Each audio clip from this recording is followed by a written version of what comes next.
Okay, welcome back. It's me Randeep. ఇంతకు ముందు అయితే మనం జాబ్ డీటెయిల్స్ నుంచి డిస్క్రిప్షన్ మొత్తం మాట్లాడేసుకున్నాము. ఇప్పుడు ఎలా అప్లై చేయాలి, ఏమేమి కావాలి అనేది తెలుసుకుందాం. ఈ డాక్యుమెంట్స్, కమింగ్ టు డాక్యుమెంట్స్ వచ్చేసి ఇది గ్రాడ్యుయేషన్ లెవెల్, గుర్తుపెట్టుకోండి, ఇది గ్రాడ్యుయేషన్ లెవెల్. డాక్యుమెంట్స్ వచ్చేసి bank account details, Aadhaar card, photo, signature, caste certificate, 10th inter degree వీటి సర్టిఫికేట్స్ ఉండాలి. సర్టిఫికేట్లో పాస్డ్ అవుట్ ఆఫ్ ఇయర్స్ ఉండాలి, ప్లస్ సర్టిఫికేట్ నెంబర్స్ ఉండాలి. ఇంకా మనకు కావాల్సింది email ID and phone number compulsory. Email ID and phone number compulsory. Okay,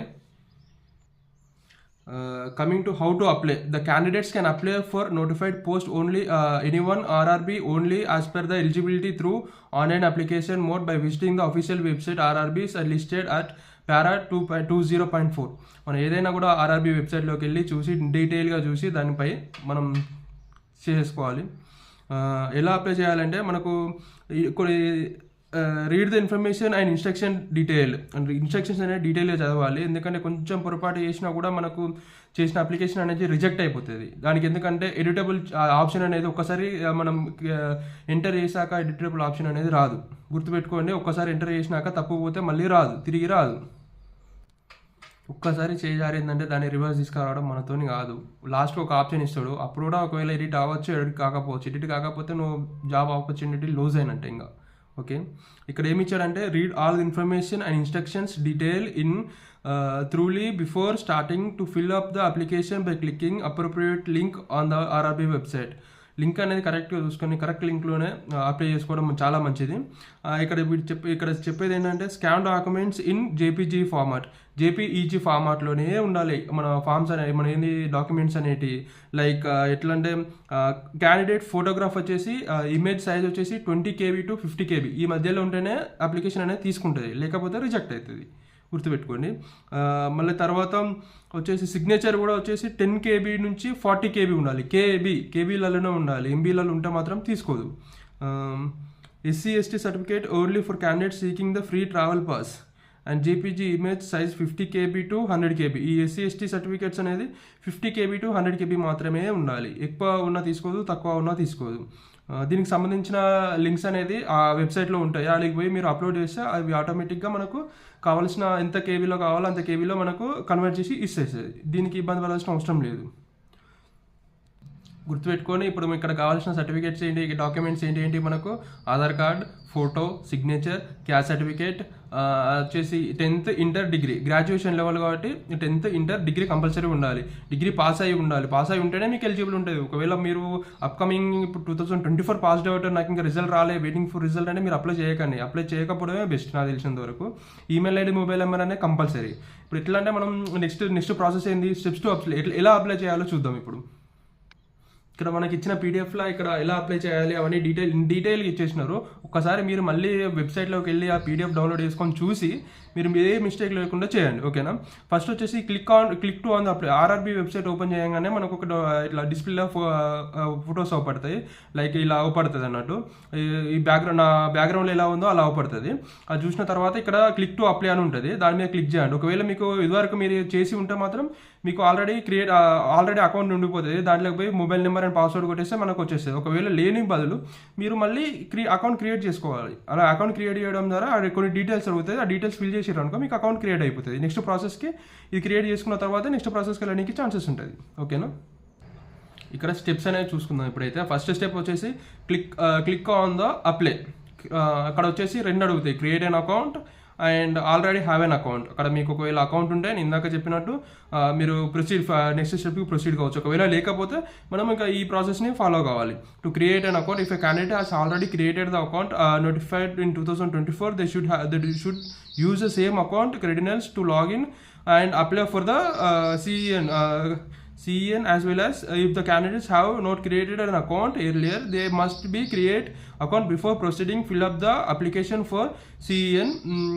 The candidates are advised to fill in details required to account creation of utmost corrections. Any kind of will not be permitted once the account is created. Details filled ఇప్పుడు ఏంటంటే మనం ఒకవేళ ఉంటే మాత్రం నువ్వు అందులోనే proceed కావు. ఒకవేళ లేకపోతే మాత్రం అక్కడ క్రియేట్ అన్ అకౌంట్ అని ఉంటుంది, దాని మీద క్లిక్ చేసి క్రియేట్ న్యూ అకౌంట్ అని ఉంటుంది, దాని మీద క్లిక్ చేసి మీరు ప్రొసీడ్ కానికి ఛాన్సెస్ ఉంటాయి. ఇక్కడ ఏం చెప్తున్నాడంటే details field in the create account form including mobile number and email ID cannot be modified at the stage of once your account is created. ఒక్కసారి నువ్వు మెయిల్ ఐడి ఫోన్ నెంబర్ ఇవ్వడం జరిగిందనుకో, ఒకవేళ ఇచ్చినాక అది మిస్టేక్ ఉంది, లేదు ఇది కరెక్ట్ కాదని చెప్పేసి ఉంటే మాత్రం దాన్ని చేంజ్ చేసుకోనికి ఎటువంటి అవకాశం లేదు. ఇది మాత్రం మంచిగా గుర్తుపెట్టుకోండి. ఒకసారి మనం ఎంటర్ చేసినాక డీటెయిల్స్ని మళ్ళీ దాన్ని ఎడిట్ చేయడానికి ఆప్షనే లేదు. ఇది మాత్రం కంపల్సరీ గుర్తుపెట్టుకోవాలి. Coming to registration details, enter ఈ మన ఏమడుగుతా అంటే enter your name, date of birth and father's name as per para 17 అంటే మనకు 10th సర్టిఫికేట్లో ఎలా ఉందో అలానే మెన్షన్ చేయాలి. ఫర్ ఎగ్జాంపుల్ కొందరు ఎలా పెట్టుకుంటారు అంటే ఫర్ ఎగ్జాంపుల్ ఎట్లా అంటే ఇనిషియల్ ముందు పెట్టుకొని ఇనిషియల్ నేమ్ వెనకాల పెడతారు, కొంతమంది నేమ్ వెనకాల పెట్టి ఇనిషియల్ ముందు పెడతారు. ఎలా ఉందో అలా ఎడిట్ చేయాలి దాన్ని. ఇక్కడ ఏమంటున్నాడంటే enter your name, date of birth, fathers name as per para D 1.7. అంటే పారా D 1.7 ఏం చెప్తా అంటే నీకు ఎస్ఎస్సీలో ఎలా అవుతుందో ఇక్కడ కూడా అలానే మెన్షన్ చేయాలి నేమ్ విత్ ఇనిషియల్, ఎటువంటి మిస్టేక్ లేకుండా అలా మీ ఫాదర్ నేమ్ ఉందో మదర్ నేమ్ ఉందో డీటెయిల్స్ ఏమేమి ఉన్నాయో అవన్నీ ఎంటర్ చేయాల్సి ఉంటుంది. ఒకటైనా మిస్టేక్ చేస్తే నీకు ఎడిట్ చేసుకోనికి ఆప్షన్ ఉంటుంది. మరీ చెప్తున్నా, ఎడిట్ చేసుకోనికి ఆప్షన్ అనేది ఉండదు. ఓకేనా? ఇక్కడ ఏం చెప్తుండంటే బిఫోర్ సబ్మిటింగ్, గుర్తుపెట్టుకోండి, వినండి మంచిగా. Before submitting registration ensure and confirm that all the information furnished above are correct. నువ్వు ఇచ్చిన డీటెయిల్స్ అన్ని కరెక్ట్ ఉన్నాయా లేవో అని చూసుకోమని ఇక్కడే చెప్తుండు. ఒకవేళ నువ్వు కరెక్ట్ లేకపోతే చెప్పేసా, ఏంటో మీకు కూడా తెలుసు. And furnished above correct as the details of furniture and registration cannot be change later. తర్వాత చేంజ్ చేసుకోనికి ఛాన్సే లేదు ఇంకా. And please note that the email ID and mobile number used for registration must be yours and unique. Mobile number అనేది email ID అనేది నీదై ఉండాలి, వేరే వాళ్ళే చేసుకుంటే యూజ్లెస్. ఎందుకంటే మళ్ళీ మనకు కావాల్సిన టైంలో మనదే ఉంటే మనకు ఫర్దర్గా ఫ్యూచర్లో ఇప్పుడు ఒకవేళ క్వాలిఫై అయిన తర్వాత కూడా నీదే యూజ్ అవుతుంది, అదే ఫ్యూచర్లో వచ్చేస్తూనే ఉంటుంది. And registration must be yours and unique. And also note that both email and mobile number will be verified during the online application process with 1-time password. OTP అనేది జనరేట్ అవుతుంది, అప్పుడు మాత్రం యూజ్ అయిపోతుంది. Okay, next coming to verification. Email ID, verification of email ID and mobile number through OTP.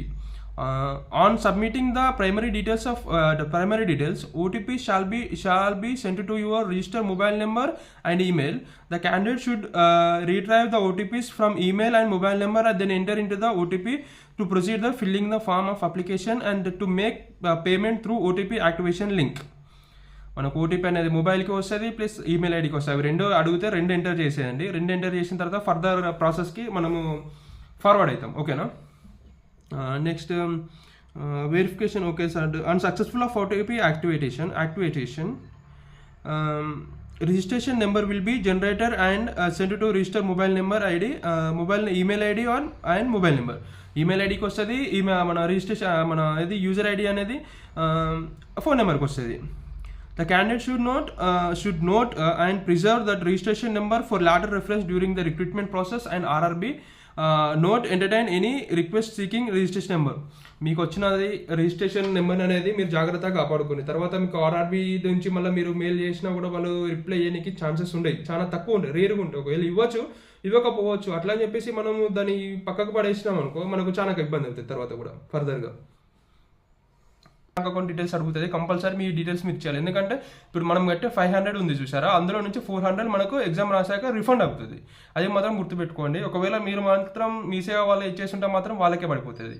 Me details అనేది మీరు fill చేసేసుకోండి. Okay, next వచ్చేసి set priorities and preference post preference అనేది ఏది ఫస్ట్ పెట్టుకుంటారు సెకండ్ పెట్టుకుంటారు అనేది next mission. And scribe and PWBD candidates. Okay, choice of exam language అనేది సెలెక్ట్ చేసుకోండి. డీటెయిల్ ఎడ్యుకేషన్ క్వాలిఫికేషన్స్ కూడా ఇచ్చేయండి. ఎగ్జామ్ లాంగ్వేజ్ అనేది సెలెక్ట్ చేసుకోండి, మీకు ఏది కంఫర్టబుల్గా ఉంటుంది అని చెప్పేసి అది. ఇందులో ఆప్షన్స్ వచ్చేసి languages are listed Assamese, Bengali, Gujarati, Hindi, Kannada, Konkani, Malayalam. Assamese, Gujarati, Hindi, Kannada, Konkani, Malayalam, Manipuri, Marathi, Odissi, Punjabi, Tamil, Telugu, Urdu. English కూడా ఉంటుంది అనుకోండి, ఇంగ్లీష్ కూడా ఉంటుంది, తెలుగు, హిందీ. మనకు సంబంధించి మనం మ్యాక్సిమం అయితే తెలుగు వచ్చిన వాళ్ళు తెలుగు, హిందీ వచ్చిన వాళ్ళు హిందీ, ఇంగ్లీష్ వచ్చిన వాళ్ళు ఇంగ్లీష్, ఏదైనా ఒకటి చాయిస్ చేసుకోండి. అండ్ ఆయన ఇక్కడ మెన్షన్ చేసేసి if in case of any difference of dispensary dispute the questions between English and the opted language of content English version shall be prevail. English అనేది కంపల్సరీ వస్తుంది, ఇక మిగతాది మన selected language Telugu or Hindi or మనది language అది. Okay, bank account details for refund, ఇక్కడ చెప్పాను కదా ఇందాక bank account details for refund అని కంపల్సరీ మీ డీటెయిల్స్ ఇవ్వండి. మీ సేవలు అప్లై చేస్తే మాత్రం వాళ్ళ డీటెయిల్స్ ఎంటర్ చేసుకుని ఇవ్వకండి. Okay, candidate who attend first stage of CBT are eligible for refund examination. ఎందుకంటే ఇది కూడా ఇక్కడ చూడండి, మీరు ఎగ్జామ్ అటెండ్ అయితేనే మీకు రిఫండ్ అవుతుంది. ఎగ్జామ్ అటెండ్ కాకపోతే మాత్రం మీ 400 అనేది మీకు రిఫండ్ కావు. ఇఫ్ ఇన్ కేస్ మీరు అప్లై చేసి ఉండి నాకు 400 రాలేదంటే మాత్రం రావు, ఎగ్జామ్ అటెండ్ అయ్యి ఉండాలి. Okay, candidates may indicate their consequence of otherwise for sharing their scores obtained by them in RRB exams with each another ministries and departments, a PUC private organization for recruitment organization. Photographs and signature should be uploaded. Photographs and చెప్పాను కదా ఇందాక, ఇంత ఎంబీలోనే ఉండాలంటే అంత ఎంబీలోనే ఉండాలి, అంత పైకి ఉంటే మాత్రం తీసుకోదు, రిజెక్ట్ అయిపోతుంది. ఓకేనా, ఇలా మీరు ఇది ఫామ్ అంతా ఫిల్ చేసిన తర్వాత కొన్ని డాక్యుమెంట్స్ స్కాన్ చేసి అక్కడ మ్యాక్సిమం స్కాన్ చేసేది ఉంటుంది. స్కాన్ మాత్రం క్లియర్ కట్గా చేసేయండి. 100 DPI ప్రింటర్స్లో తీసేసి స్కాన్ చేసుకొని దాని డాక్యుమెంట్స్ అనేది అప్లోడ్ చేసేయండి. ఎటువంటి మిస్టేక్ చేయకండి. ఒకసారి మిస్టేక్ చేస్తే ఎడిట్ చేయడానికి ఆప్షన్ అనేది ఉండదు, గుర్తుపెట్టుకోండి, ఎడిటింగ్ ఆప్షన్ ఉండదు. ఓకేనా, thank you friends, bye. We will meet in next